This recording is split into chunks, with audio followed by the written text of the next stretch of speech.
hazme ganar. Este Ecuador amazónico, desde siempre y hasta siempre. ¡Viva la patria! La revista informativa Democracia. A partir de este momento, Gonzalo Rosero y sus invitados analizan los temas de mayor trascendencia. La revista informativa Democracia con Gonzalo Rosero. Más libre que nunca. Comenzamos.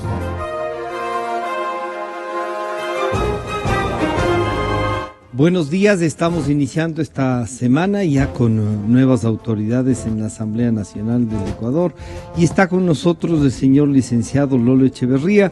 Les damos la bienvenida, desearles una excelente semana y ya se va configurando lo que ha de ser el nuevo gobierno. Pero en la revista que dirige Lolo, bienvenido, buenos días, hay un artículo interesante que es El Apocalipsis de la Revolución Bolivariana. Un poco el tema es que un modelo político está llegando a su final o estamos por ver los jinetes del apocalipsis recién. Bienvenido, buenos días. ¿Qué tal, Francisco? Buenos días, un saludo a la audiencia. Bueno, es evidente que ha concluido una era, porque aun cuando sea el mismo partido el que continúa en el poder, es tan evidente la necesidad de un cambio que ellos mismos lo plantearon, ¿no? Claro, sí. Entonces están al mismo tiempo despidiéndose y quedándose. Ya. Esto es lo que significa el permanecer, pero con cambios. Y esto es evidente que se debe al cansancio, al agotamiento de un modelo que ha fracasado, tanto en lo económico como en lo político.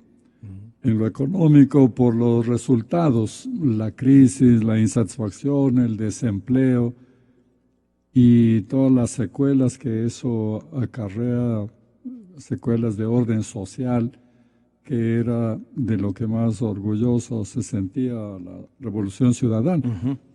Y en lo político, claro, ha sido un gobierno autoritario, un sistema que ha copado todos los poderes, que ha eliminado las autonomías, y no solo de las funciones, sino incluso de las regiones, porque también ha manejado los gobiernos seccionales que le ha sido posible.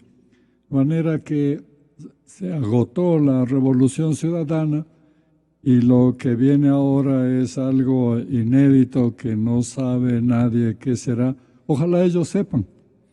Y esto de ojalá ellos sepan, claro, genera más incertidumbres, Lolo, pero uno diría, si es que vemos esencialmente la revolución bolivariana que se presentó en nuestro país como la revolución del socialismo del siglo XXI y que ha sido, digamos, el pensamiento que inspiró a Chávez, que inspiró, no sé si inspiró a Ortega, pero por lo menos tomó eso, inspiró a Evo Morales.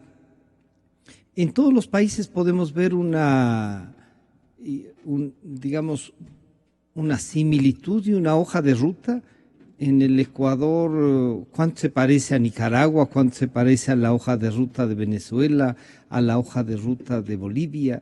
¿Esto puede estar implosionando primero? Bueno, en primer lugar se parece mucho, porque el origen es similar, común diría, en cuanto a la factura de la Constitución, el sistema político de copar las otras funciones del Estado, el autoritarismo, la decisión de permanecer en el poder no importa a costa de qué. Uh-huh. Me parece que el límite de este esquema está fijado por Venezuela, donde llegó el punto hasta no preocuparse ya de resolver el problema económico con tal de permanecer en el poder. Eso es privilegiar lo político sobre lo económico, con todo lo que eso implica de sufrimiento en la población y de represión para poder controlar el orden. Y de abjurar de todos sus propios principios, incluso de su propia constitución, proponiendo una nueva constituyente que según le escuché al presidente Maduro, tiene unas cosas muy peculiares, como el hecho distintas de... a la propia constitución de él. Sí, como el hecho de decir que va a haber elecciones secretas, universales, etcétera, pero por sectores. Es decir, que cada uno de los sectores elige a sus representantes y entonces transforma en una especie de democracia indirecta. Pero el origen de todos estos países es común y el esquema, las estrategias también han sido comunes. Creo que el destino va a ser diferente.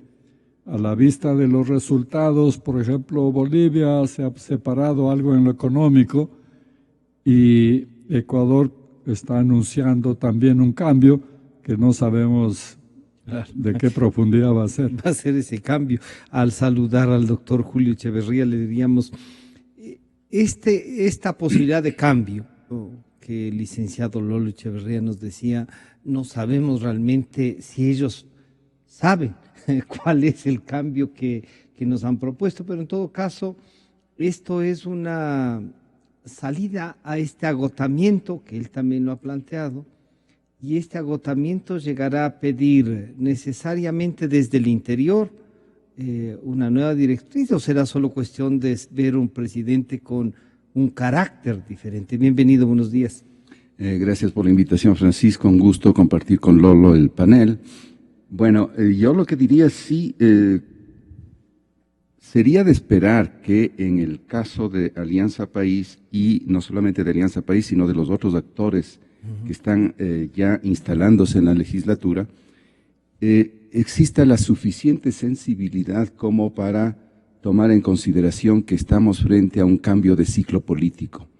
Esto es que Alianza País ha cumplido ya 10 años de aplicación de un modelo y que ese modelo, el resultado electoral pasado, del último evento electoral pasado, es una clara indicación de que hay un agotamiento del modelo y de que es necesario escuchar nuevas voces que en alguna medida puedan apuntar en dirección a introducir reformas que se considera que son fundamentales para redireccionar la ruta de la misma perspectiva de Alianza País, pero para redireccionar la ruta del país en general, diría yo, dado que se detecta con mucha claridad que es necesario introducir reformas tanto en el modelo político como en el modelo económico. Entonces, la legislatura se está instalando.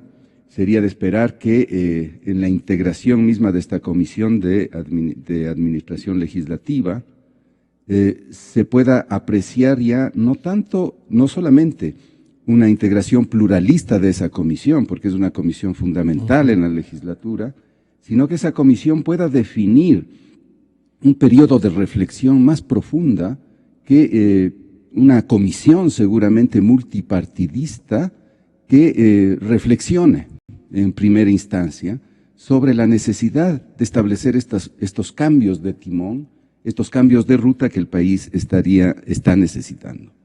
Creo que es fundamental entonces en este momento de instalación de esta nueva legislatura que se pueda establecer esta pausa de reflexión, que es una pausa de reflexión necesaria para discutir la posibilidad de introducir modificaciones y de cambios sustanciales en el manejo del modelo económico y del modelo político. El presidente Moreno ha planteado la necesidad de un cambio de estilo. Desde distintas voces se le ha indicado que no se trata solamente de un cambio de estilo, que se trata de un cambio de modelo, y no solamente del modelo político. Es necesario plantearse un cambio del modelo económico, de la conexión entre modelo político y modelo económico es fundamental. No se pueden hacer cambios o modificaciones solamente en una dirección. Es necesario ampliar la democracia, es necesario reformar muchas leyes que se han venido aplicando, incluso la última ley esta sobre la seguridad civil armada, que se acaba de aprobar en la anterior legislatura. Es necesario que se la revise por parte de la nueva legislatura, así como la ley de comunicaciones, así como necesarias reformas para ampliar la democracia en el sentido de reinstalar el principio de la división de poderes, que es una demanda ciudadana extremadamente fuerte. Pero también en el modelo económico es necesario introducir reformas que le permitan abrir más a la economía, que permitan canalizar recursos que este momento la economía requiere para enfrentar la crisis en la cual se encuentra actualmente el país. Entonces creo que es el momento oportuno para que se genere un consenso sobre líneas estratégicas de reforma institucional y de reforma económica que pueden ser viabilizadas a través de la legislatura y a través de una agenda legislativa que sea más incluyente, que apunte a generar los consensos necesarios para estos cambios de ruta. Pero el señor presidente, todavía en funciones, el señor economista Rafael Correa desde Jaramillo, indicaba que el presidente electo Lenín Moreno debe continuar con la revolución. Esto fue lo que dijo. Traspasaremos con las manos limpias como siempre, corazón ardiente por la patria y la mente lo más lúcida posible. Traspasaremos el poder a ese compañero, ese hermano Lenín Moreno Garcés, para que continúe con esta revolución que ya es leyenda. ¿Qué debemos entender para que continúe? Con estos cambios, Lolo, estos cambios son necesarios, los que ustedes, yo diría, han coincidido que son indispensables, pero continuar con una revolución significará, hay que seguir los 3 libros que dejo trazados, con las autoridades que dejo nombradas. ¿Cómo entendemos esto? Bueno, hay que hacer algunas matizaciones de todo esto, ¿no? Primero, sabíamos desde antes que Lenín Moreno se enfrentaba a un imposible desde las elecciones, que era la necesidad de ser igual y distinto al mismo tiempo. Entonces, para proponer el cambio y para poder ganar las elecciones tenía que señalar que era otro, sí. Pero al mismo tiempo depende de toda la estructura partidista, de la estructura de poder que le deja, dependía el resultado electoral también de la participación importante del Estado y todo su aparato para poder tener la victoria electoral. De manera que era ese imposible de ser igual y distinto simultáneamente. En segundo lugar, lo que dice el presidente Correa ya de salida, ya está en un plan de panegirismo, ya está haciendo alabanzas desmedidas de su propio gobierno, de la década que concluye. Entonces el mismo tono es también contradictorio, porque este panegirismo tiene sentido cuando algo ha concluido, está pasando, ya se acabó, pero él dice que va a continuar. Y en tercer lugar, creo que es evidente la necesidad que hay de cambio porque es una cuestión de supervivencia del nuevo gobierno. De manera que no es una cosa secundaria, de adorno, ni diría yo siquiera de estilo. ¿Qué es el cambio de estilo? Esto es algo ambiguo. Claro. Estilo puede ser algo superficial, de adorno, pero al mismo tiempo puede ser todo, ¿no? Originalmente de eso podría llegar a tener una trascendencia mayor. Claro, cuando se decía el estilo es el hombre, se refería, en el original dice el estilo es el hombre mismo, es decir, es la totalidad. De manera que el nuevo gobierno y el nuevo presidente tienen esa necesidad de cambio como un tema de supervivencia. Y por supuesto, siendo una personalidad tan diferente, creo que esto es posible porque, primero, no tiene la voracidad de poder que tenía el presidente saliente. Entonces, esto va a ser un liderazgo, digamos, menos exigente para los otros sectores que comparten el gobierno y el poder. Y aquí va a haber entonces un gobierno de buenas maneras, que tolere unas autonomías, que permita independencia o cierta independencia de la Asamblea, de algunos sectores del gobierno. Y espero que de la justicia y del sistema electoral. Y ahí es donde se va a definir el verdadero cambio, en el grado de autonomía de las otras funciones. ¿Esto será que el inicio del apocalipsis, Julio, o estamos todavía, tiene carreta el socialismo del siglo XXI en el Ecuador y por lo tanto estos cambios que se podrían anhelar, que Lolo nos acaba de señalar, usted mismo nos ha dicho, sobre todo ha insistido en el tema económico, las fuerzas internas pero además las fuerzas externas, ¿podrán trabajar para que esto se mantenga? ¿O realmente si hay una puerta este rato? Hay mayoría en la Asamblea, acabamos de ver la elección ayer, ¿no? Bueno, yo creo que en todos los procesos hay líneas maximalistas y líneas reformistas. Yo creo que en el caso de Alianza País es posible, yo creo que se puede detectar la coexistencia de estas dos líneas, una línea maximalista que estaría por dar continuidad a los logros, entre comillas, de esta década ganada también entre comillas, y hay otra tendencia, creo yo, que está más atenta a escuchar y a interpretar de otra manera el resultado electoral pasado. Esto es que apunta a mirar la posibilidad de examinar si es que es necesario introducir cambios y modificaciones en la hoja de ruta que se ha venido desarrollando hasta el momento. Yo creo que es muy importante que esta segunda tendencia, esta es la tendencia que está dispuesta a escuchar, a discutir, a hacer una pausa de reflexión para establecer si es que es necesario introducir modificaciones, creo que esa línea es la más interesante, porque de no darse esta posibilidad, yo creo que el derrotero sí nos conduce hacia una situación mucho más compleja de crisis, no solamente institucional, sino de crisis económica que puede retroalimentar la crisis institucional. ¿Pero serán capaces en el grupo de esta línea de asumir el poder junto con el presidente Moreno? Yo creo que se requiere de una gran iniciativa intelectual, de una gran iniciativa política y de mucha voluntad para, también diría de apertura de mente, para establecer esta pausa de reflexión que creo que es necesaria después de un ciclo de 10 años de aplicación de un modelo, ¿no? Creo que es necesaria ese momento de reflexión, y es una reflexión que tiene que hacer la legislatura en su conjunto, no es incluida la oposición. Incluida la oposición, porque la oposición también ha venido, yo diría, casi patinando sobre una misma lógica de polarización y de enfrentamiento, cuando en este momento el país requiere de fuerzas que tengan la capacidad y la visión estratégica como para llegar a acuerdos fundamentales.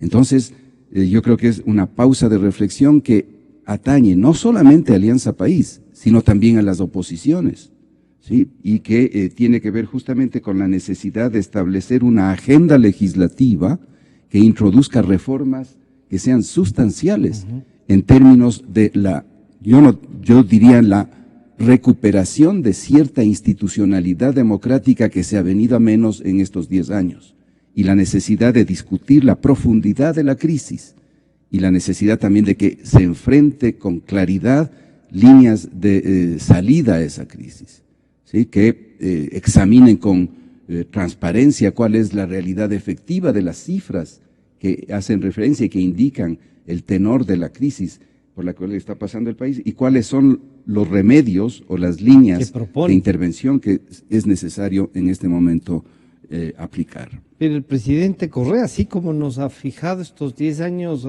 agenda, también nos fija el discurso y un poco el presidente Correa, como que aspira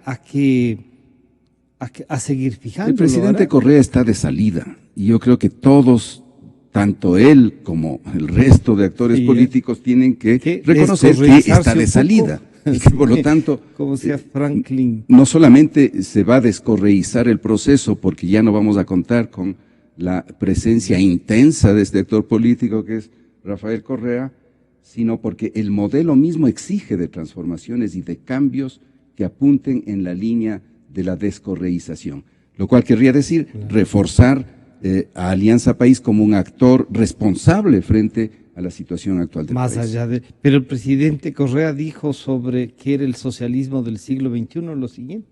El capital debe estar en función de los seres humanos, no los seres humanos en función del capital. Esa es la gran diferencia, compañeros. Creemos en acción colectiva, no excluimos la acción individual. Demasiado colectivismo, demasiada acción colectiva mata al individuo, ¿no? Pero demasiado individualismo mata a la sociedad. Y tanto la sociedad cuanto el individuo son necesarios para el buen vivir, porque no vivimos aislados, vivimos en comunidad. Entonces hay que buscar el justo equilibrio, y eso es lo que trata de proponer el socialismo del siglo XXI, sin negar el mercado, pero una cosa es sociedades de mercado, donde todo está en función de las exigencias mercantiles, la propia sociedad, las personas, las vidas, y otra cosa es sociedades con mercado. Claro, se reconoce esa realidad económica que se llama mercado, que es un buen asignador de recursos en ciertos segmentos, pero se le va a dar al mercado cosas tan importantes como la educación, como la salud, como los salarios mínimos. No, compañeros, hay cosas demasiado importantes para dejársela a esa telequia llamada el mercado. Esas cosas las tiene que decidir la sociedad racionalmente. ¿Y saben cómo se llama eso? Política, procesos políticos. Eso lo tiene que decir la sociedad a través de adecuados procesos políticos. Ese ha sido nuestro planteamiento en estos 10 años y miren cómo hemos transformado al país. Pero lo que nos define es esa supremacía, algo fundamental, necesario, la supremacía del trabajo humano sobre el capital. Dicho así, uno diría, sí es una tesis no nueva, pero ¿habremos hecho eso en estos 10 años, Lolo? Sí, claro, esa es la clave, ¿no?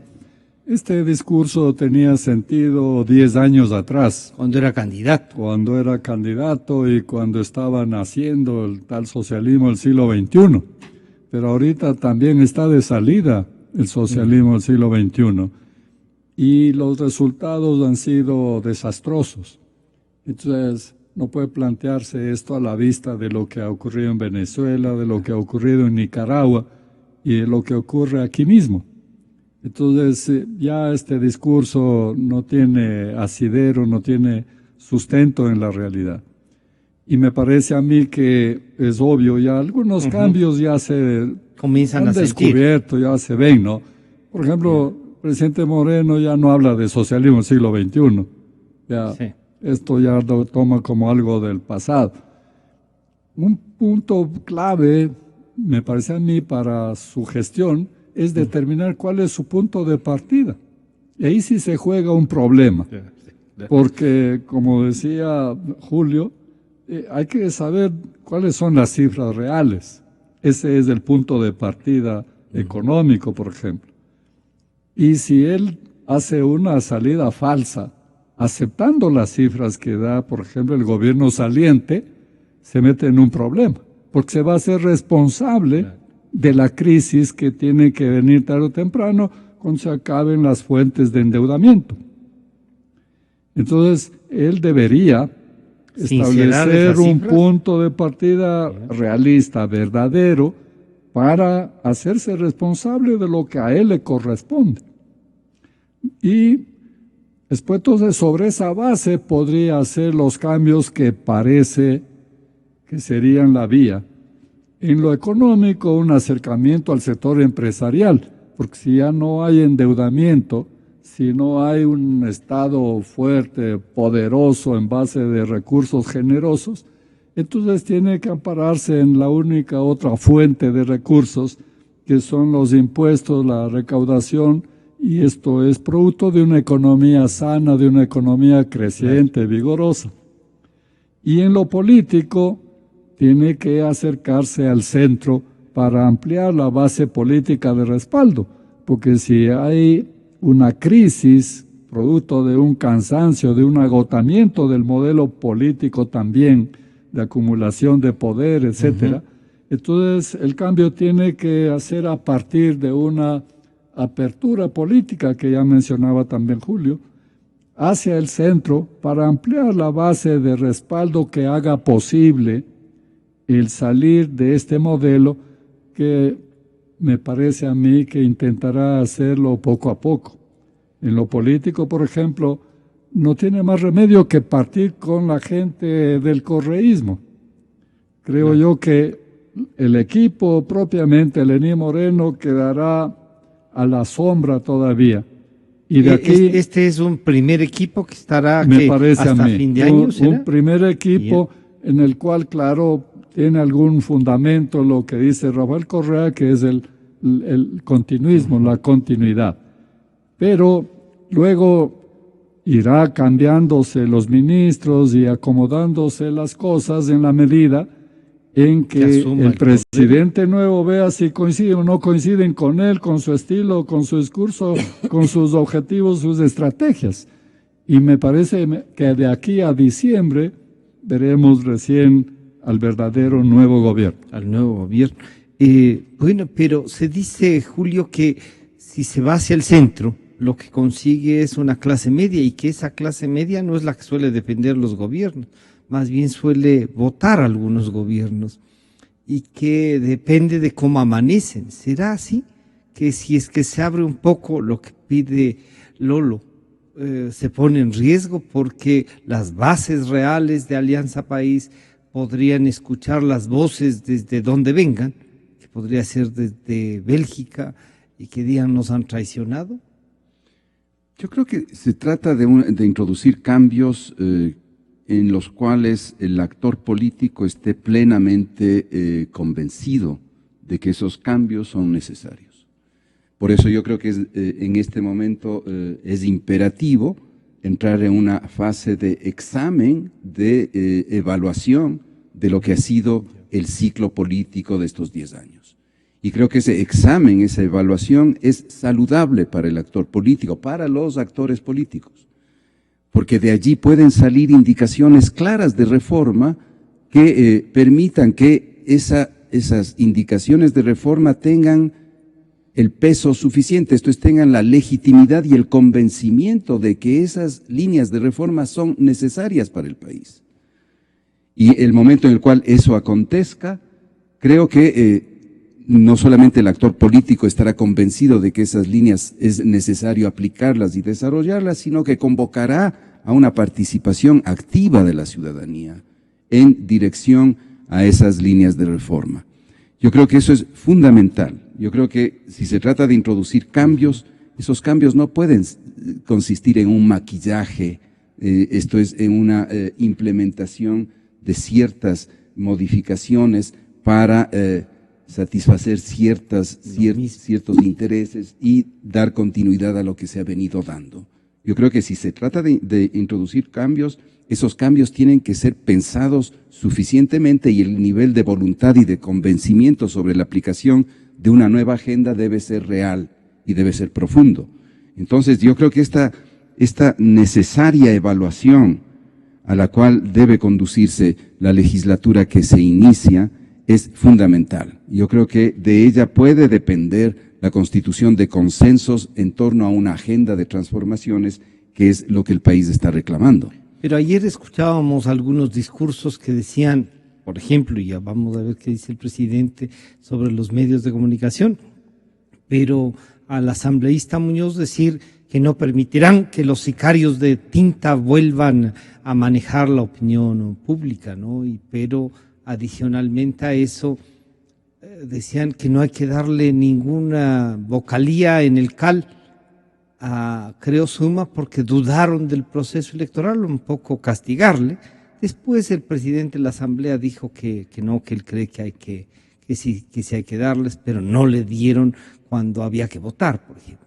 ¿Esas señales qué significan? Bueno, lo que se está apreciando es justamente esta confluencia de tendencias diferentes, o sea, una tendencia maximalista, diríamos, que apunta a mantener 100% la línea, y una línea de apertura, esto es una tendencia de apertura, de diálogo, que es mucho más atenta a la necesidad de una mirada estratégica de salida a la situación de crisis por la que está atravesando el país y que podría agravarse en el corto plazo. Entonces yo creo que ahí, en el momento hay esta doble confluencia de tendencias en Alianza País, y sería de esperar que se produzca una saludable discusión interna, no solamente dentro de Alianza País, sino en el conjunto de la legislatura, que se genere el mejor clima para una discusión. Yo sugeriría tal vez la configuración de una comisión de reforma institucional o de una comisión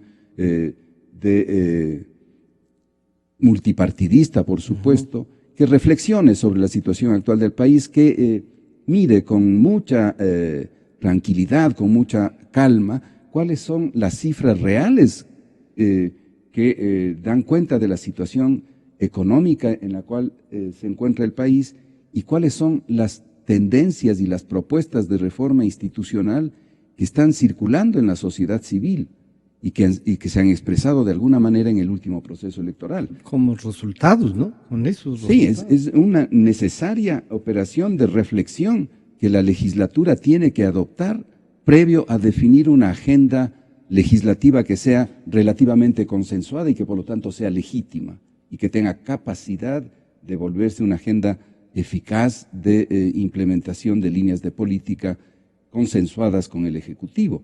Yo creo que es fundamental para las oposiciones reconfigurar la función de la legislatura. La legislatura no puede ser un campo de batalla solamente. La legislatura tiene que ser también un espacio de generación de acuerdos, de consensos. Esa es la función de la legislatura. Entonces es responsabilidad de las oposiciones como también del partido de gobierno de reconfigurar la función de la legislatura que ha estado tan venida menos en estos 10 años. Y yo quisiera plantearles también, el presidente Correa, claro, marca, ¿no? Y nos ha marcado agenda, y digo, también sobre los medios de comunicación, y claro, frente a lo que dice el presidente Correa, frente al inicio ya de una indagación y un proceso a Luis Eduardo Vivanco, uno dice, ¿qué son? ¿Solo coletazos de quien se va? O la demostración de el presidente Correa sobre los medios de comunicación, al referirse a los privados y a los públicos, dijo lo siguiente. El principal peligro para una verdadera democracia es esta prensa corrupta, estar absolutamente consciente de esto, a no dar un segundo y a esta gente no creerle absolutamente nada. Prensa corrupta, periodistas mediocres, deshonestos y arrogantes además. Yo creo que sin los medios públicos no tendríamos ya gobierno en Ecuador. Lo que han hecho estos compañeros es realmente algunas veces hasta heroico. Han arriesgado su vida, han sido agredidos por cumplir con su deber. Bueno, Lolo, esta propuesta, más el discurso secundado, ¿será solamente que hay en estas dos claras tendencias que nos dice Julio, o es que está algo pasando al interior de Alianza País y el presidente quiere dejar sentado su sello? Y claro, él insiste en la prensa corrupta y en el beneficio y lo heroico de los medios públicos, ¿no? Claro, me parece a mí que esta, digamos, situación de perplejidad que tiene el país, de no saber si sigue lo mismo, si cambia, cuánto cambia, etcétera, creo que sentirán con mayor fuerza dentro del partido. Yeah. Y a eso responde el hecho de que ya estamos en una situación en la que los discursos no corresponden a la realidad. Ya de hecho algo ha cambiado. Ya en la asamblea la oposición cuenta y tiene que contar. En la anterior asamblea renunció incluso la oposición a todo intento porque era inútil. Pero hay cosas que hay que ver con claridad que señalan esta situación particular en la que vive el propio partido de gobierno. Y es que se disputan ahí entre dos tendencias, digamos, una tendencia a continuar esa conducta de sumisión puro y otro que era el correísmo, y ahora una situación de libertad a la que no están acostumbrados. Claro. Si tienen un discurso sólido, como era el del presidente Correa, que no daba lugar ni siquiera a matices, lo que él decía era lo que había que hacer, era la ley, era lo correcto, era la verdad. Es decir, es de una posición de un liderazgo autoritario, el que no escoge conmigo desparrama. Entonces ahí no hay lugar a matices, peor, a discrepancias. Van a tener que acostumbrarse a la libertad también ellos. Entonces ahorita si se encuentran en este momento en que no saben si son libres o no lo son, si la sumisión, la lealtad es el principal valor o sigue siendo el principal valor, o va a haber otros valores ahora, el de la apertura, el de la discusión, el debate para descubrir la verdad, etcétera. Tampoco ellos saben ni el país sabe cuánto de eso también va a tolerar o a alentar el nuevo presidente. De manera que es una situación un poco todavía de tanteo para ver cuál es el camino que sigue. Pero para esto, Lolo, el nuevo presidente de la legislatura dijo que, y anticipó que serán implacables con aquellos que quieran romper un bloque para armar con otros alguna otra iniciativa parlamentaria. ¿Eso es que también una duda de que tienen Claro. y que se siente? Es un ejemplo de lo contradictorio que hay ahora en los mensajes o la discrepancia entre la realidad y el mensaje, porque el otro caso es el de Ochoa. El presidente le pidió que no juzgue, que no sancione a los medios, Juzgó. y lo sancionó. Entonces ahí está el ejemplo de la sumisión al discurso, a la trayectoria anterior. Bueno, él está colgado de la brocha. No creo que tenga posibilidades de continuar ahí, ni tampoco el sucesor de seguir esa línea. De manera que ahí está también este momento de partida de dos caminos diferentes, pero esos caminos hay que andarlos y no se puede andar esos caminos antes de que se vaya el saliente. El saliente tiene entonces un peso, ¿será solo hasta el 24 de mayo? Bueno, él intentará todavía continuar más allá del 24 de mayo y muchos pensarán que él continúa. Pero una de las cosas que se descubrirá es que la realidad es siempre diferente de lo pensado. Y entonces, ¿qué papel tiene el presidente Correa fuera del poder? En mi opinión, ninguno. Es decir, él mismo no es concebible fuera del poder. Y este será uno de los problemas personales de él y además de sus leales.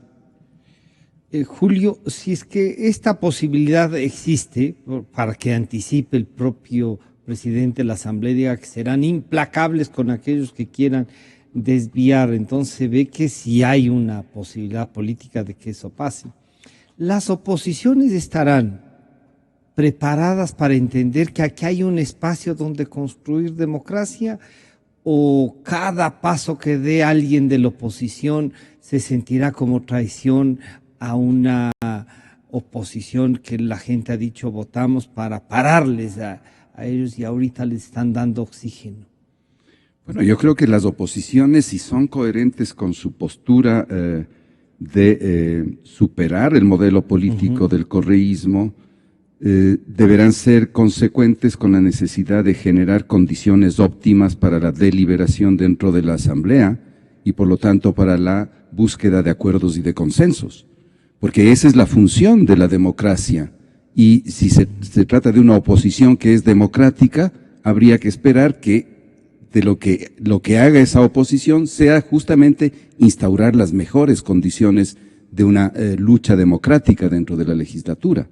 Eso significa la necesidad de la apertura a la discusión entre posturas diferentes.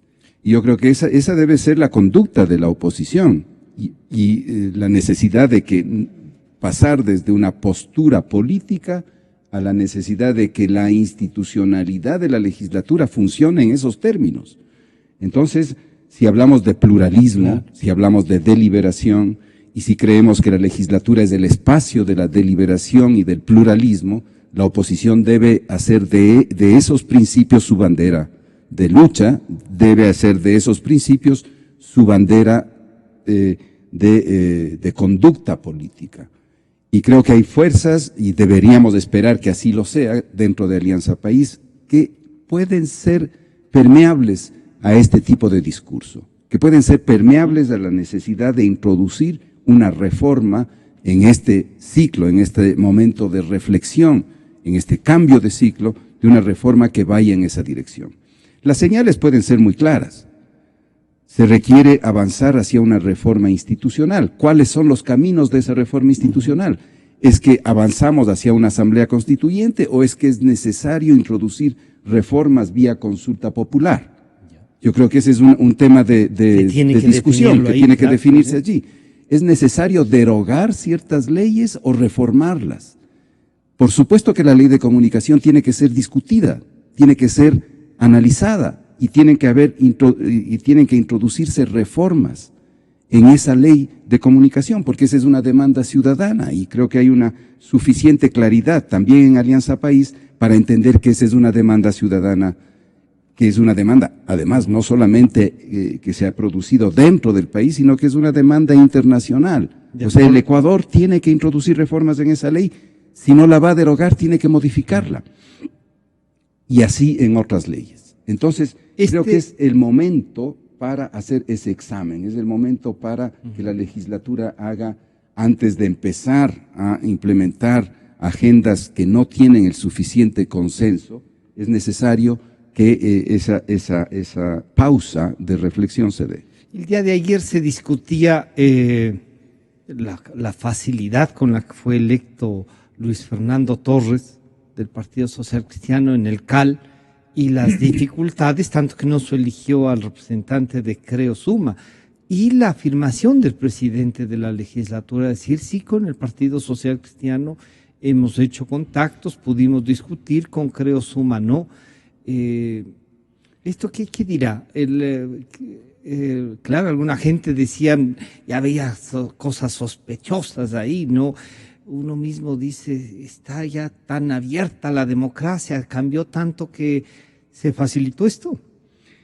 Yo creo que en un caso hay una cierta tradición de discusión dentro de la legislatura. A eso se debe la elección de Luis Fernando Torres, es un actor político que, estando en la oposición, ha demostrado capacidad de discusión, de apertura, de diálogo, de discusión entre posturas diferentes. Y creo que por eso ha sido reconocido como tal y ha sido asumido. Pero en el caso de Suma, yo creo que se expresa todavía esa lógica de polarización que caracterizó a la contienda electoral. Hay que darse cuenta que estamos ya en una nueva fase, en un nuevo ciclo. Las cartas se jugaron. Y que por lo tanto Suma, es una fuerza política, es la primera fuerza de oposición en la legislatura. Y que por lo tanto es legítimo y claro que tenga una representación en la Comisión de Administración Legislativa. Entonces eso es indiscutible y creo que el presidente de la legislatura, de la Asamblea, lo ha reconocido con claridad. Eso quiere decir, ratifica que estamos frente a un actor político en donde hay distintas tendencias, distintas posturas y, como ya decía en el inicio, hay una línea maximalista todavía que se mueve dentro del registro de la polarización, que refleja todavía el pasado del correísmo, y una línea nueva que habría que esperar que se consolide, dispuesta a discutir, dispuesta a abrir el sistema político, a abrir el sistema económico. Lolo, el presidente Correa, tú has dicho, deja de ser presidente y a lo mejor va a tardar un poco en darse cuenta que ya no es el presidente, por más que tenga una guardia pretoriana, como no le ha gustado a él que le digan, y eso lo dijo el día sábado también, pero va a generar conflictos. Si es que el presidente Moreno dice, este es el país que recibo, ahí hay un primer choque. ¿Qué harán los correístas del interior? Bueno, esa va a ser la prueba de fuego. Yeah. Y creo yo que habrá un giro de todo el bloque y que será lento porque es muy difícil que se produzca ese choque cuando vienen de una tradición de sumisión de 10 años de duración. Sí, así. Entonces, Porque en este periodo de transición no ha sido tan delicado el gobierno saliente, porque muchas de las reformas han sido evidentemente apresuradas, el afán de dejar, y esto significa una de dos, o que no confía en que continúe la línea que él ha trazado, y entonces quiere dejar sembradas ciertas cosas que considera indispensables, o piensa que el nuevo gobierno tardará mucho en darse cuenta qué es lo que hay que hacer en el gobierno y le quiere facilitar las cosas y dejar adelantadas algunas cosas. No sé cuál sea exactamente el pensamiento del gobierno saliente, pero obviamente va a tardar en hacer ese giro, porque el propio presidente entrante, el nuevo presidente, depende mucho todavía, como decía, de toda esa estructura, de todo ese poder que implicaba el modelo anterior. Y acostumbrarse a lo nuevo es difícil, requiere un diseño político muy fino. Y no hay la costumbre ni hay las habilidades para ese manejo. Lo que se ha visto en la Asamblea es producto de eso. Algunos son más rápidamente conscientes de la nueva situación, otros no tanto. Pero entre las cosas que son complejas de definir está, por ejemplo, lo de la información que tú señalabas, ¿no?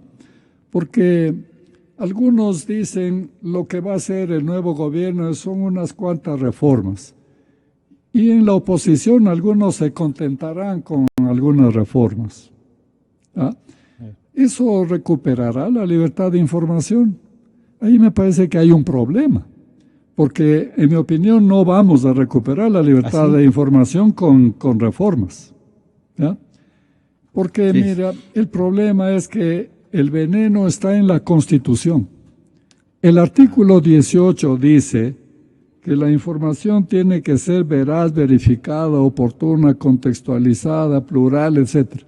Bueno, ¿quién va a definir cuándo es la información? Cuando cumple con todos estos requisitos. ¿Quién? El funcionario, el que sea. Puede ser el presidente, como en el gobierno saliente, o cualquier funcionario. El caso es que el sector público tiene la palabra y puede convertir el ejercicio del periodismo en el ejercicio de un derecho o en una infracción, a su gusto. Esto es terrible. ¿Cómo puede haber libertad de información si puede ser el ejercicio de un derecho o una infracción? Claro. La segunda cosa es que la información, dice la Constitución ya, es un servicio público y por lo tanto pero esas enmiendas están cuestionadas y podrían ir a consulta o no. Claro, no, en mi opinión ni siquiera es necesario. Yo pensaría que si es que quisiera un cambio profundo, no digo que esto va a ser ni que es posible. La aspiración sería. La aspiración sería que el nuevo gobierno diga: nos acogemos a los instrumentos internacionales firmados por el Ecuador en materia de derechos humanos. Muy bien, entonces, si hay un artículo en la Constitución que dice que prevalecen los instrumentos internacionales firmados por el Estado ecuatoriano cuando se refieren a derechos humanos, prevalecen sobre la Constitución, ya está. ¿Está resuelto el tema? Claro, porque quedan en stand-by esos artículos constitucionales y prevalecen los instrumentos internacionales sobre libertad de expresión. ¿No lo entenderán así los jueces? Pero si es que mientras, como dice Franklin Ramírez, se descorreizan, ¿entenderán? Bueno, ese es el problema que digo yo, que puede ser gradual. Unos serán más ágiles que otros y otros serán durísimos y habrá que cambiarlos eventualmente, ¿no? Pero la cuestión es qué es lo que quiere realmente o cómo entiende el nuevo presidente por libertad de expresión. Claro. Y qué entiende por ejercicio del periodismo y si está dispuesto a implementar o a hacerle crecer al heroico sector público de la información o al privado. Ha dicho que hay que revisar, que es muy sancionadora, que es muy drástica. Esta no ha dicho que no. Claro, él apunta a reformas, por eso digo yo que son... ¿Qué significarán? Pero eso depende si el país acepta, pues, y si es que cambia algo, porque la reforma puede no cambiar nada. Para reformar, para seguir. Julio, entonces, ¿se podría visualizar de lo que ustedes dos nos han dicho la necesidad de una constituyente? Sectores políticos ya lo han dicho, por las dudas de que una sola reforma no puede servir, sino cambiar desde, como dice Lolo, el veneno que está en la Constitución por algo que se convierte en democracia. ¿Estamos preparados, tanto las oposiciones como el gobierno y Alianza País, que ustedes también nos han dado a entender que va a tomar su tiempo engranar esto? ¿Se viene una constituyente o por lo menos una consulta? ¿Qué se visualiza? Yo creo que desde la perspectiva teórica es necesario caminar hacia una constituyente. Otra es la perspectiva política. La perspectiva política tiene que ver con la viabilidad efectiva del procedimiento. Y habría que ver hasta qué punto la reflexión que se haga sobre la necesidad de la introducción de cambios en esta modificación de ciclo político en la que estamos ingresando, habría que ver cuál es el nivel de reflexión sobre la importancia de esos cambios y si es que existen los suficientes consensos para impulsar una línea de cambios que puede ir por una asamblea constituyente o una línea de reformas a la Constitución actualmente vigente. Yo creo que desde una perspectiva pragmática, la posibilidad de las reformas a la Constitución vigente es una posibilidad más cierta que caminar hacia una asamblea constituyente. Esto por distintos motivos, por el mismo resultado electoral. Si el resultado electoral hubiera sido diferente, esto es, si la oposición, si Creo Suma hubiera ganado las elecciones, seguramente estaríamos caminando hacia una asamblea constituyente con más claridad. Pero ese no fue el resultado electoral. El resultado electoral fue que Alianza País continúa siendo la fuerza de gobierno y que por lo tanto hay que trabajar con Alianza País para introducir las reformas que la democracia en este momento requiere. Y el camino más viable podría ser seguramente el de la introducción de reformas en la actual Constitución, en la perspectiva de que en el mediano y largo plazo se pueda caminar o se pueda afianzar la posibilidad de una asamblea constituyente que rediseñe todo el entramado institucional que está en la Constitución y que es necesario cambiarla. Han ido ya, pero en solicitud, por lo menos al Consejo Nacional Electoral, 2 o 3 grupos a decir que quieren ir por el camino de la constituyente, ya han pedido autorización para recoger firmas y estas cosas. ¿Son señales de esta urgente necesidad de cambiar? Yo creo que sí, el país lo ha planteado con mucha claridad, hay distintas posturas. Desde mi perspectiva, yo he venido planteando la necesidad de una transformación constitucional radical, de que el modelo económico, el modelo político que actualmente está implementándose y que se ha implementado en estos 10 años y que ha sido el responsable de la reducción de la institucionalidad democrática en el país, está inscrito en la Constitución de Montecristi y que por lo tanto es necesaria una modificación del cuerpo constitucional y una modificación de fondo, que lo podría hacer una asamblea constituyente o una asamblea constitucional. La diferencia entre la asamblea constituyente y la constitucional es que la una es de plenos poderes y la otra es una asamblea que va a introducir reformas y que va a presentar a la misma legislatura para que sea la legislatura la que apruebe o una consulta popular que apruebe lo que esa asamblea constitucional plantee sobre reformas de la Constitución. Esa es la diferencia entre una y otra, son diferencias de procedimiento. Y la tercera línea de procedimiento sería la introducción, la identificación de reformas puntuales en la actual Constitución. en la No, cual... pero eso toma su tiempo. Si seguimos el proceso de la misma Constitución, estamos hablando que esto tendrá resultados que en 2 años. No necesariamente, yo creo que Hay pueden más bien tener un acuerdo. 6 meses, 8 meses, dependiendo del acuerdo al cual lleguen las fuerzas políticas en la legislatura. Por eso yo insisto, es necesario que en este momento se establezca una pausa de reflexión sobre la necesidad de la introducción de cambios en el actual ciclo político, y creo que es una necesidad que está presente tanto en Alianza País, porque el resultado electoral lo indica claramente. Alianza País ya no es la fuerza avasalladora, única, dirimente en la legislatura. Actualmente tiene una posición muy disminuida respecto de la que tuvo anteriormente, y las señales que vienen de la situación económica del país son suficientemente alarmantes como para que se produzca dentro de la legislatura una pausa de reflexión en estas 2 líneas. La necesidad de enfrentar la crisis económica y la necesidad de la reforma institucional.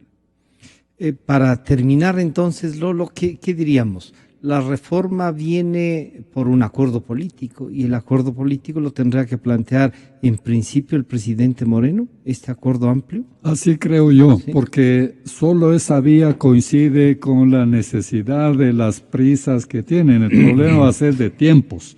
Exacto. Si es que el nuevo gobierno continúa como si no pasara nada, puede provocar inmediatamente una doble reacción. Por un lado, la aparición de protesta social, porque la economía no puede continuar con esta aparición milagrosa de dineros de fuentes diversas, ¿no?, para cubrir el déficit. Claro. Eso no puede continuar así en adelante.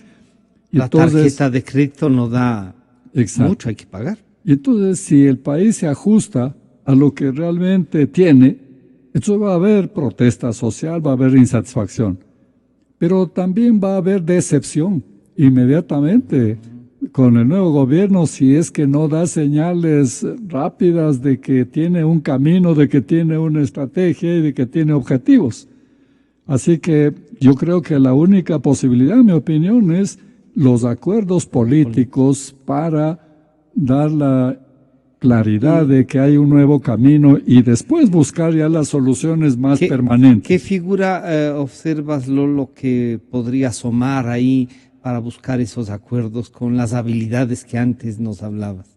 ¿Hay alguna cercana a Moreno en esas posibilidades? Me parece a mí que se están estableciendo contactos incluso para buscar ciertas reformas indispensables y rápidas, y también hay agentes ya. Por ejemplo, Jairal Amedio se ha ofrecido para liderar el cambio de la ley de comunicación. Sí. Ya está. Entonces, no tiene representantes, pero está exacto, ahí. Pero ya tenemos de espontáneos para promover eso, ¿no? Ya tenemos carreteras, pensé que iba a decir. Se abrió un camino por ahí, Lolo. Julio, entonces la salida con esto de ya tenemos espontáneos también, hay la posibilidad de este acuerdo que ustedes dos han planteado, ¿sí? Yo creo que la posibilidad existe porque las condiciones están dadas. Hay una nueva estructura de la legislatura, donde hay una representación más plural que la anterior. Estamos frente a una crisis económica cada vez más clara, y en esas 2 líneas se puede advertir que hay condiciones para una mejor interlocución, para un mejor diálogo dentro de las fuerzas políticas, dentro de la legislatura. Es probable que haya también una percepción de la gravedad de la situación en la cual se encuentra el país, y por lo tanto eso invite a sentarse a dialogar sobre posibles salidas a la crisis económica. Hay la otra variable, que es la corrupción, que no la hemos topado aquí, y que estamos a puertas de que se descubra realmente o que se revele datos importantes en esa línea, y sobre la cual el país tiene que estar preparado también para enfrentarlos. Esto es, se debe dar claras señales de que el país está realmente interesado y que la legislatura está realmente interesada en luchar contra la corrupción. Y esa es otra línea de consensos internos que habría que buscarla. Entonces, como ¿No que será una inmolación eso? ¿Aceptar un consenso de eso? Dependiendo de cómo esté la lista a finales de mayo y los primeros días por el Día del Niño. Habría que ver. Sí. No, habría que ver. Yo había separado el tema de la corrupción porque todo el mundo está un poco planteando, esperemos el día del niño será, se vendrá con aguaceros, con aguajes. Sí. Lolo, ¿esto de la corrupción ayuda o no a buscar el consenso que ustedes nos han hablado? Acaba de poner un tema que nosotros lo habíamos separado exactamente porque es una gran piedra. Bueno, hay en mi opinión dos factores que van a influir mucho en el manejo del tema corrupción. Uh-huh. El primer factor es la posibilidad, no solo en Ecuador, sino internacional, de que se desacredite las denuncias y la lista. Y en eso está. Y en eso se está trabajando ahorita, ¿no? Es decir, a ver, cómo unos criminales confesos van a venir aquí a decir quién es culpable y quién es inocente. Eso no es aceptable. Este es un factor. Ya se han trabajado. Sí. Y el otro factor es el papel de la oposición. Yo creo que ahorita lo que hay es una pugna por ver quién lidera la oposición. Y esa pugna le pasa factura al país. Y los partidos políticos son un problema ahorita. Estamos como antes de las elecciones. Mira, también es un problema que no es ecuatoriano, es un problema internacional. Los partidos políticos están muy mal, muy mal vistos por la sociedad. Y entonces tienen que encontrar también un camino, tienen que redescubrirse, tienen que hacer un trabajo muy profundo. No puede desaparecer y esperar hasta la próxima elección para poner candidatos. Así que de estos dos factores depende el tratamiento y los efectos que pueda tener el tema de la corrupción. Yo quiero agradecerles al doctor Julio Echeverría y al licenciado Lolo Echeverría que nos dejan un abreboca ya les comprometeremos a hablar sobre este tema y un poco ver los pasos que da la legislatura.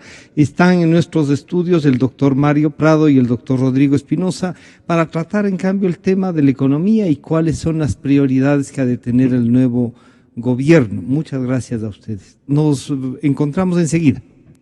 Yo creo en la radio, creo en la verdad, creo en Nexa.